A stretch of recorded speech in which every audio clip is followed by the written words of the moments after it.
السلام عليكم ورحمة الله وبركاته، ازيكم يا حبايبي عاملين ايه؟ تعالوا معايا بقى شوفوني هنخزن التوم ازاي. احنا بنجيب التوم يا جماعة من السوق، بس بنجيبه وهو لسه اخضر، لان بعد ما بينشف ما بنلاقوش في السوق عندنا، يعني مش متوفر طول السنة، لان احنا في قرية وكده، فهو بيظهر في وقت بيبقى فيه اخضر.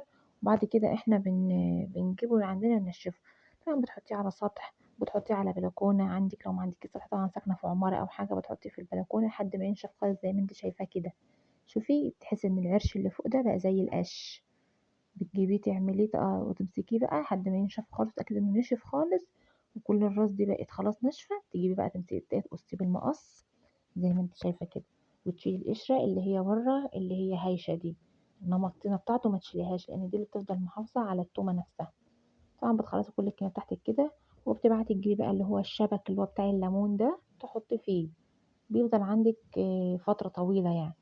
انا في سنه في حد قال لي خزنيه اخضر، وانا بالفعل جبت الكميه كلها وفرمتها اخضر، وقعدت قشرت التوم وفرمت اخضر، وكانت يوم قعدت يجي 3 ايام بقشر في توم، يعني طبعا كانت الكميه كبيره عليا، بس قشرته ما كملش شهر في التلاجة وشيلته بحاله ببرطمانات ورميته.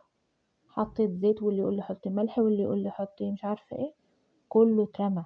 لونه بيغير، ريحته بتبقى نفاذه، قلب لي ريحه التلاجة وريحه الديب فريزر كلها بقت ريحتها توم.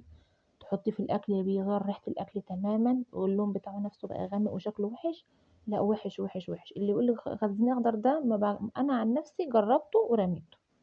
أنا دايما الطريقة ديت أنا معتمداها على طول بعمله. بيفضل معايا فترة لحد مثلا قبل التوم الجديد ما يظهر، مثلا قبله بشهر أقل.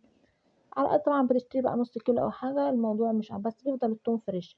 وفي سنة عملته كده وعملته كده وحطيته في الكيس في الفريزر روز زي ما هو كده، بقشره بس طبعا نضفت الطينة دي برضو، ده في التلاجة فضلت كويسة، بس أنا ما عنديش مكان في الفريزر، فطبعا أنا بنشفه أخضر كده بيبقى جميل، بيفضل معايا طول السنة. طبعا كنت أصلا قاعدة على السطح، قلنا نغير بقى جو الشقة ده شوية، نطلع نعمله على السطح. أنا كنت أصلا سايباه على السطح على ما ينشف.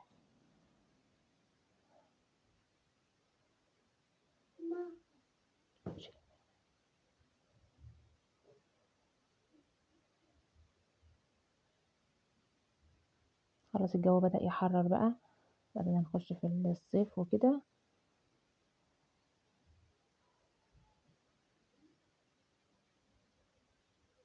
أنا جايبة الكيلو ب15 جنيه.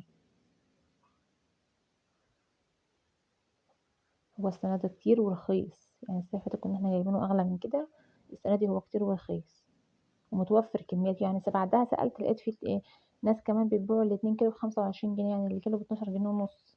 وفي ناس قالت لي احنا جايبينه ب10، بس الأبيض مش الأحمر، أنا بحب دايما أخزن التوم الأحمر ده. طبعا المدارس بكرة بقى، كل سنة وانتم طيبين. خلاص جو الأنتخة ده خلاص خلص.